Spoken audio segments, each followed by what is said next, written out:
بسم اللہ الرحمن الرحیم۔ بسم اللہ الرحمن الرحیم۔ عزیز طلبہ، امید ہے کہ آپ تمام احباب خیر و عافیت سے ہوں گے۔ مختصر القدوری کا سبق نمبر 237 اور کتاب الوصایا کا حصہ سوم آج ہم پڑھیں گے۔ وصیت کے احکامات، متفرق احکامات چل رہے ہیں،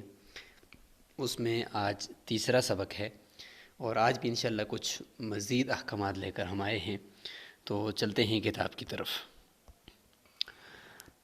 تو آج کے سبق میں شروع کرتے ہیں کہ کسی غیر متعین جز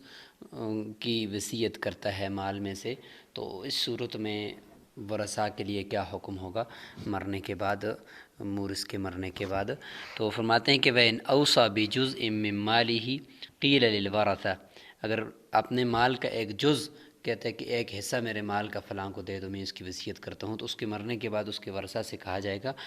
اعطوہ ما شئتم، تم اس موسیٰ لہو کو جتنا چاہتے ہو دے دو۔ ظاہر ہے کہ اس میں اس نے کوئی متعین کیا نہیں ہے، تو پیچھے متعین کرنے والے پھر ورثاء ہی ہیں، وہی دے دیں گے۔ ومن اوصى بوصایا من حقوق اللہ تعالی، اگر کسی نے اللہ تعالیٰ کے حقوق کی وصیتیں کی ہیں، مختلف تھے، مثلا کچھ اس میں فرائض تھے، کچھ واجبات تھے، کچھ سنن تھے۔ مثال کے طور پر فرائض میں حج اس کے اوپر فرض تھا تو اس کر نہیں سکا، تو آخر عمر میں اس نے وصیت کر دی، یا کوئی کفارہ تھا روزوں کا، یا کوئی نظر کا، یا اس طریقے سے قسم کا، تو اس نے مرنے سے پہلے کہا کہ بھئی میرے مال میں سے یہ کفارے دے دینا۔ تو یہ دیکھیں واجب اور فرض یہ صدقات ہیں، تو یہ اللہ تعالیٰ کے حقوق کی اس نے وصیت کی، اور ساتھ یہ بھی کہا کہ اللہ کے راستے میں صدقہ کر دینا میرے مال میں سے فلاں فلاں مال کو۔ تو فرماتے ہیں کہ قدمت الفرائض منہا علی غیرہا، تو ان تمام وصیتوں میں جو فرائض والی وصیتیں ہیں نا ان کو پہلے کریں گے۔ ظاہر ہے فرائض پہلے ہیں، اور ان کا اگرچہ اس نے پہلے مقدم ان کو کیا ہو یا نہ کیا ہو، یہ نہ کہا ہو یا یہ وضاحت نہ کی ہو کہ فرائض کو پہلے دینا اور اس کے بعد مستحبات کے اندر جو صدقات نافلہ ہیں وہ دینا، اگرچہ اس نے وضاحت نہ بھی کی ہو، پھر بھی ورثاء وہ فرائض کی ادائیگی پہلے کریں گے، اس کے بعد پھر دوسرے جو صدقات ہیں ان کی ادائیگی کریں گے۔ قدمہا الموصی او اخرہا، موصی نے یعنی وصیت کرنے والے نے ان کو مقدم کیا ہو یا نہ کیا ہو یا مؤخر کیا ہو۔ مثل الحج والزکاة والکفارات، جیسے کہ حج ہے، زکوٰۃ ہے اور کفارے وغیرہ، ان کی اگر اس نے وصیت کی ہے، ادائیگی کی، تو ان کو مقدم کرنا پڑے گا۔ وما لیس بواجب، اگر وصیتیں ایسی ہیں کہ ان میں واجب کوئی بھی نہیں ہے، مثلا صدقات نافلہ ہیں، غریبوں مسکینوں کے اوپر تقسیم کرنے کا کہہ رہا ہے، تو اس صورت میں جو چونکہ سب مستحبات ہیں، تو جو اس نے مقدم کیے ہیں تو ورثاء بھی ان کو مقدم کریں گے، پہلے ان کو دے دیں گے۔ قدم منہ ما قدمہ الموصی، تو مقدم کیا جائے گا ان وصیتوں کو جن کو موصی نے مقدم کیا ہے۔ ومن اوصى بحجۃ الاسلامی، اگر حج کرنے کا اس نے وصیت کی کہ میری طرف سے حج کروانا ہے تم نے میرے مال میں سے، تو احج عنہ رجلا من بلدہ یحج راکبا، کہتے ہیں کہ وہ اپنے یعنی جو میت کا یا وصیت کرنے والے موصی کا شہر ہے، اس کی شہر سے ہی وہ کسی آدمی کو بھیجیں گے جو سوار ہو کر، یا جدید جتنی سواریاں ہیں، جہاز وغیرہ ہے، جس طریقے سے بھی وہ جائے تو اس کو باقاعدہ بھیجا جائے اور اس کے سارے اخراجات کو برداشت کیا جائے۔ فَإِن لَّمْ تَبْلُغِ الْوَصِيَّةُ النَّفَقَةَ، اگر وہ وصیت یعنی ثلث مال کی، اس کے ثلث مال سے حج کے ایک بندے کے اخراجات نہیں نکل سکتے، تو پھر کیا کریں؟ فرماتے ہیں کہ احج عنہ من حیث تبلغ، جہاں سے اس کے وہ اخراجات یعنی ثلث مال کے وہ پورے ہوتے ہوں، ایک تہائی مال کے اخراجات جس جگہ سے، اس جگہ سے کسی بندے کو تیار کر کے بھیجا جائے گا۔ اگر سعودی عرب کے ہی کسی شہر سے ہی بڑی مشکل سے وہ اخراجات پورے ہو سکتے ہیں تو وہیں سے کسی آدمی کو بھیجا جائے گا، یا کسی قریب ترین ملک سے اگر اخراجات وہ پورے ہو سکتے ہیں ثلث مال کے، کیونکہ ثلث مال سے زیادہ ورثاء کی اجازت کے بغیر تو استعمال نہیں کر سکتے، تمام ورثاء کی اجازت کے بغیر، تو اس لیے جتنے ورثاء جتنا وصیت کا مال ہے ایک تہائی، تو اس کی بقدر ہی بس حج کروائیں گے، چاہے وہ جہاں سے بھی ہو۔ ومن خرج من بلدہ حاجا، اگر کوئی حج کی نیت سے وہ اپنے شہر سے نکلا سفر میں، فمات فی الطریق، راستے میں ایکسیڈنٹ ہو گیا یا ویسے ہی اس کی موت واقع ہو گئی، واوصى ان یحج عنہ، اس نے وصیت کی کہ میری طرف سے حج یہ کسی کے ذریعے سے کروایا جائے، تو حج عنہ من بلدہ عند ابی حنیفہ، امام صاحب فرماتے ہیں کہ اس کا چونکہ یہ جو سفر تھا یہ حج کے لیے تو تھا، لیکن راستے میں فوت ہونے کی وجہ سے یہ سفر اب موت کے لیے واقع ہو گیا، حج کے لیے نہیں ہوا، لہٰذا اب جس بندے کو اس کی طرف سے حج کے لیے بھیجا جائے گا تو وہ اس کے شہر سے ہی بھیجا جائے گا، اس جگہ سے نہیں بھیجا جائے گا۔ وقال ابو یوسف و محمد، امام ابو یوسف رحمہ اللہ فرماتے ہیں اور امام محمد رحمہ اللہ، یحج عنہ من حیث مات، جہاں اس کی موت واقع ہوئی وہیں سے، کیونکہ وہ فرماتے ہیں کہ اس جگہ تک تو وہ حج کی نیت سے ہی آیا تھا جہاں تک وہ پہنچنے کے بعد فوت ہوا، تو اس جگہ سے آگے کسی بندے کو تیار کر کے بھیجا جائے، وہاں شہر سے دوبارہ نیا خرچہ نہ کروایا جائے، کیونکہ اللہ تعالیٰ نے فرمایا کہ فقط وقع اجرہ علی اللہ ومن یہاجر فی سبیل اللہ یجد فی الارض مراغما کثیرا ومن یخرج من بیتہ مہاجرا الی اللہ ورسولہ ثم یدرکہ الموت فقط وقع اجرہ علی اللہ، حدیث آیت میں ہے کہ کوئی اللہ کی یعنی ان طرف ہجرت کرنے کے لیے اور اللہ کے لیے ہجرت کرنے کے لیے یعنی اس سفر پہ نکلا اور اس کی نیت بھی یہی ہو اور راستے میں اگر موت واقع ہے تو اس کا اجر واقع ہو گیا ہے، تو مطلب اس کا یہ سفر حج ہی کی نیت سے ہوا اور گویا کہ یہ سفر حج ہی کے اندر قبول ہوگا، اب اس سے آگے وہ حج کے لیے کسی کو بھیجنا چاہیے۔ ولا تصح وصیۃ الصبی والمکاتب، کن لوگوں کی وصیت کرنا کن کا جائز ہے اور کن کا کے لیے وصیت کرنا جائز نہیں ہے، ان کا ذکر کیا جا رہا ہے کہ بچہ وصیت نہیں کر سکتا، ظاہر ہے کہ بچہ نابالغ ہے، اس کے اوپر پہلے سے پابندی ہے، وہ اپنے مال کے اندر اس طرح کا کوئی تصرف نہیں کر سکتا کہ جس سے مال اس کی ملکیت سے نکل رہا ہو۔ مکاتب تو جب تک اس کے اوپر 1 روپیہ بھی قرض ہے آقا کا، اس وقت تک وہ غلام ہی ہے، تو غلام کوئی بھی اس طرح کا تصرف نہیں کر سکتا کہ جس سے مال اس کے ہاتھ سے جائے۔ وَإِن تَرَكَ وَفَانٍ، اگرچہ اس نے پورا مال چھوڑ کر بدلے کتابت مر گیا ہے، لیکن اس کے باوجود چونکہ جب تک وہ ادائیگی اس کی نہیں ہوئی تھی اس وقت تک وہ غلام ہی تھا، گویا کہ غلام ہی کی حالت میں وہ اس صورت میں وہ کہ تصرف کر سکتا ہے، ایسا تصرف کہ جس سے اس کے ملکیت سے مال نکل جائے، اس حیثیت سے یہ غلام ہی تھا۔ وَيَجُوزُ لِلْمُوصِي الرُّجُوعُ عَنِ الْوَصِيَّةِ، کیا موسی وصیت کرنے کے بعد اس سے رجوع کر سکتا ہے؟ تو اس کے بارے میں یہ حکم آ گیا کہ چونکہ وصیت کا جو قبول کرنے کا تعلق ہے موسیٰ لہو کے لیے، تو وہ تو موسی کے مرنے کے بعد کے ساتھ ہے نا، تو موسی مرے گا اس کے بعد موسیٰ لہو جس کے لیے وصیت کی ہے اس کے قبول یا عدم قبول کے اعتبار ہے، تو جب تک اس نے قبول نہیں کیا، ابھی تک موسی خود زندہ ہے، تو اس دوران وہ اس میں وصیت میں چینجنگ بھی کر سکتا ہے، مال کو کم زیادہ بھی کر سکتا ہے، اور ساتھ ساتھ وہ اس سے رجوع بھی کر سکتا ہے کہ میں نے تو کہا تھا لیکن اب میں نہیں کرتا ہوں، اور یا یہ کہ میں رجوع کرتا ہوں۔ وَإِذَا صَرَّحَ بِالرُّجُوعِ كَانَ رَجُوعًا، اگر اس نے صراحتاً رجوع کر دیا پھر بھی رجوع ہوگا، اور دلالتاً کر دیا پھر بھی رجوع ہوگا، لیکن اگر وہ یہ کہتا ہے کہ ومن یعنی انکار کرتا ہے، ومن جحد الوصیۃ، وصیت کا انکار کر دیا تو لم یکن رجوعا، اس کو رجوع نہیں کہیں گے، اس کو رجوع نہیں کہیں گے، اس کی وصیت برقرار رہے گی، چونکہ رجوع کا مطلب ہوتا ہے کہ پہلے ایک کام کیا اب اس سے رجوع کر رہا ہے، اور جحود کا مطلب یہ ہوتا ہے کہ پہلے ہی کام کی نفی کر دی کہ پہلے کیا ہی نہیں ہے، تو اس کا مطلب یہ کہ میں نے وصیت کی ہی نہیں ہے، تو یہ تو پھر انکار کر رہا ہے نا، تو جھوٹ ہے، اس لیے اس کو وصیت پر محمول نہیں کریں گے۔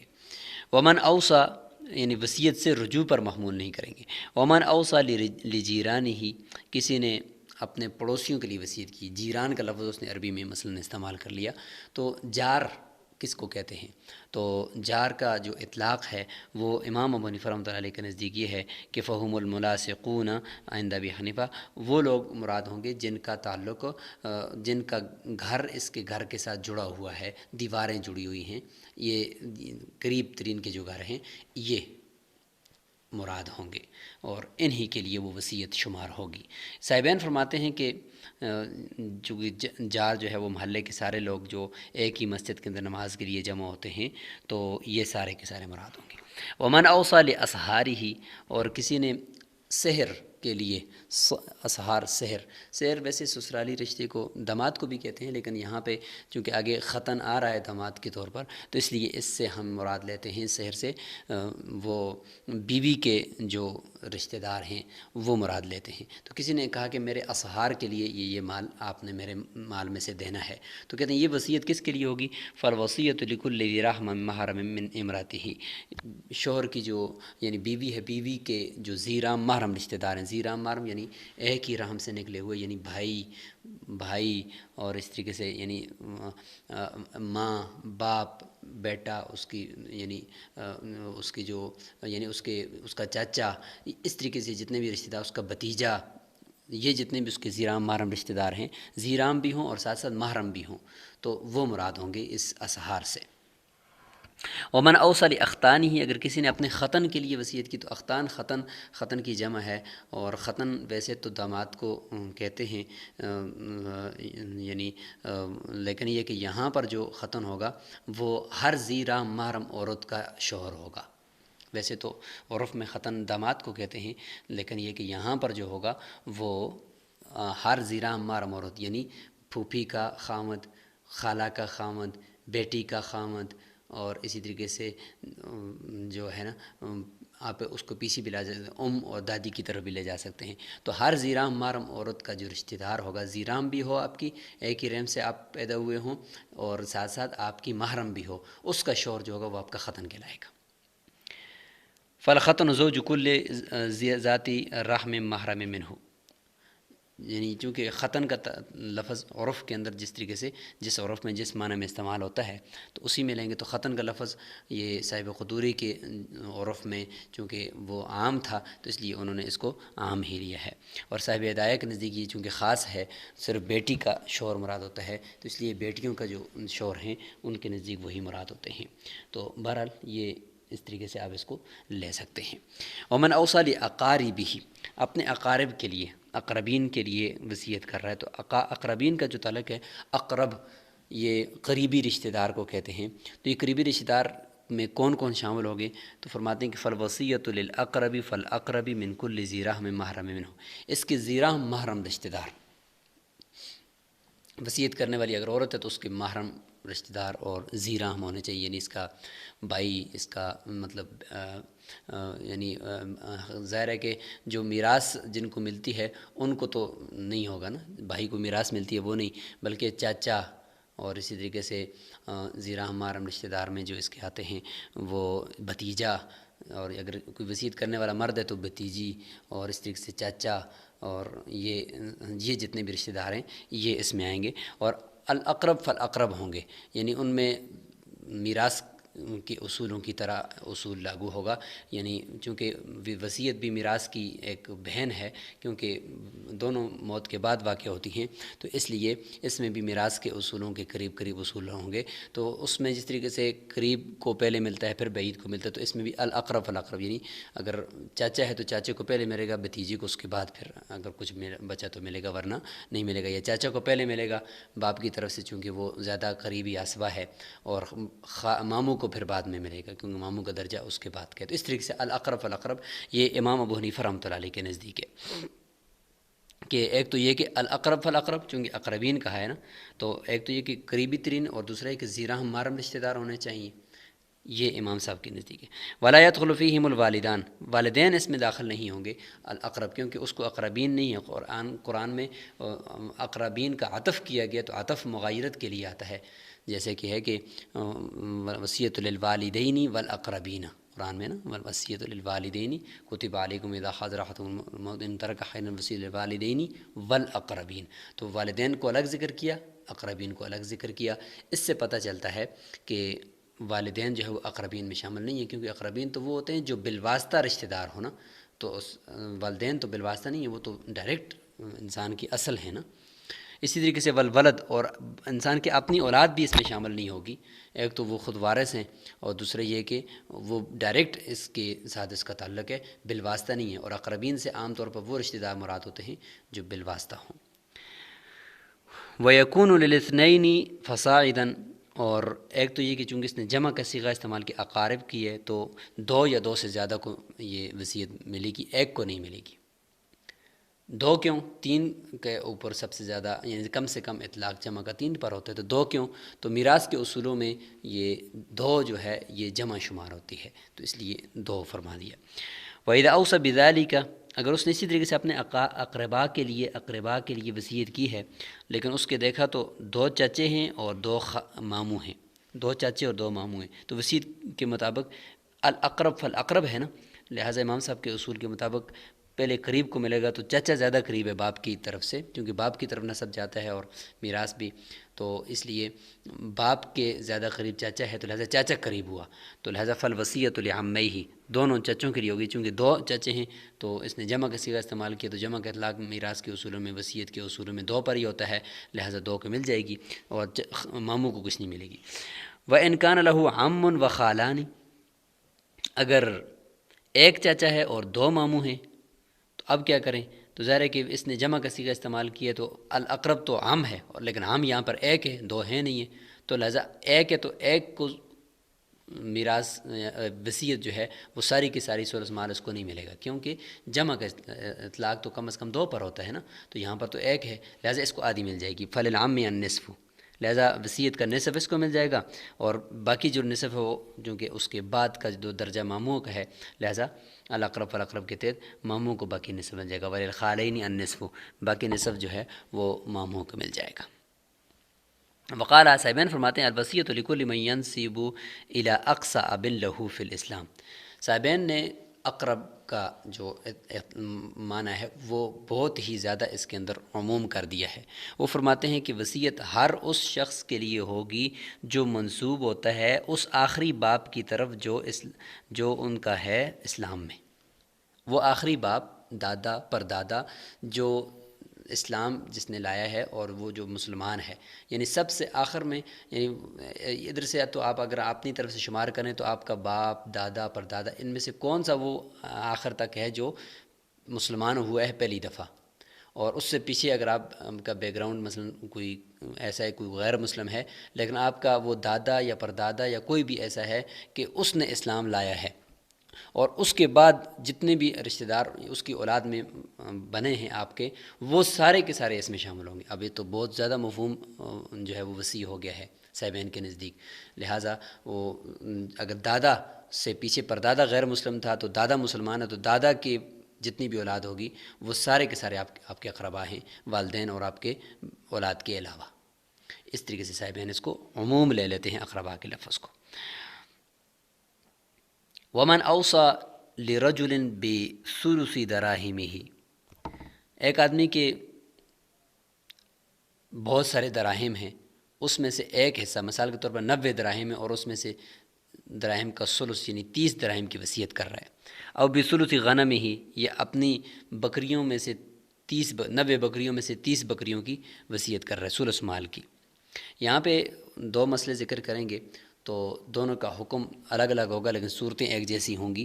اور دونوں کا خلاصہ یہ ہے کہ ایسی چیز کی میں سے وصیت کر رہا ہے کہ جس کی جنس ایک ہے،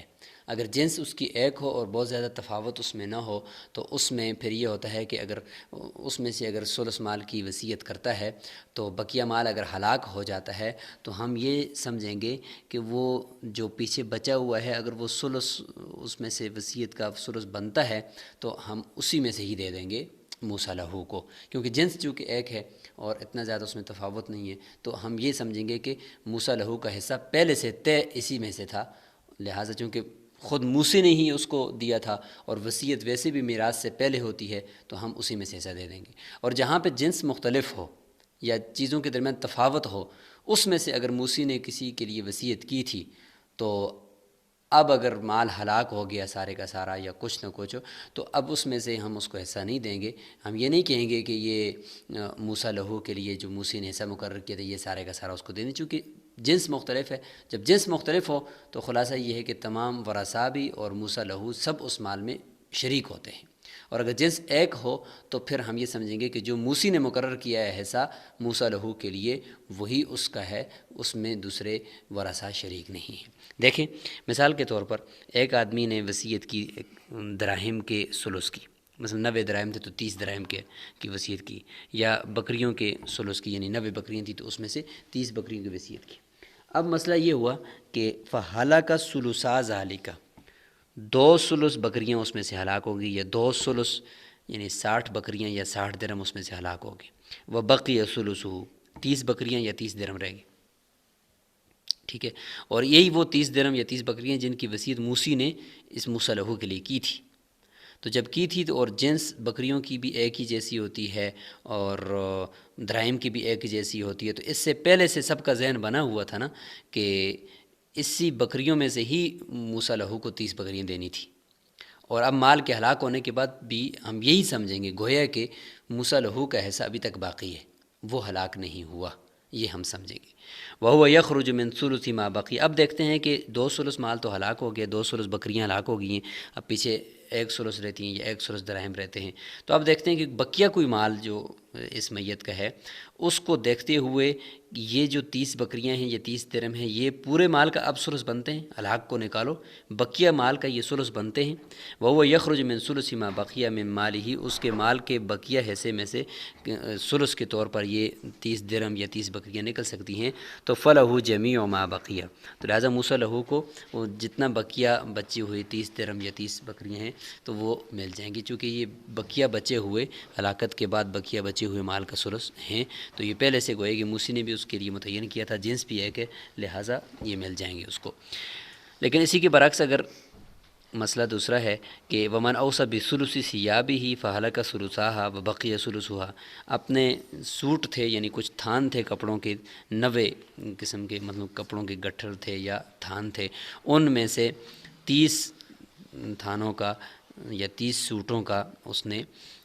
وصیت کر لی کسی کے لیے، اور 60 سوٹ جو ہے اس میں سے ہلاک ہو گئے اور باقی 30 بچ گئے۔ تو اب ویسے تو ظاہری طور پر یہی ہے کہ موسی نے اس کے لیے 30 سوٹ مقرر کیے تھے، وصیت کی تھی،